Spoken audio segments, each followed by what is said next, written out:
Skulldiver 2 is huge and possesses a suitably stately presence.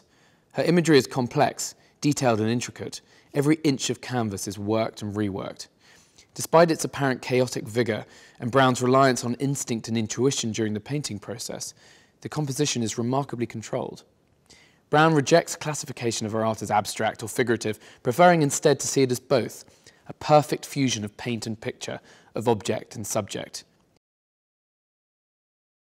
Cecily Brown rose to prominence in the late 80s and early 90s, an era in British art defined by provocative acts, by the culture of shock art.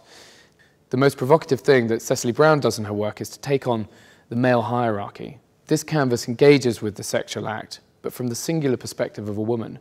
What she also does is to take on abstract expressionist artists, a movement that was absolutely dominated by male figures. We can see the influence of Willem de Kooning here, but it's been repurposed for her own ends.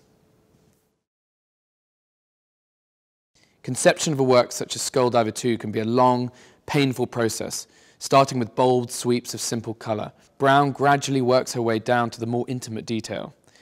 Then begins the difficult task of editing, of amending and pulling together the huge composition into a single entity. As with any great artist, only a few paintings make the grade, with many discarded as unsatisfactory along the way. The successes, as can be seen here with this painting, certainly merit the hard work and the passion inherent in their creation. Her style may be unapologetic, her subject matter potentially controversial, but Cecily Brown's deft handling renders it ravishing and beauteous. No longer vulgar or base, this is sex as a thing of beauty, a moment of pleasure, an experience and an image to be cherished and eulogized.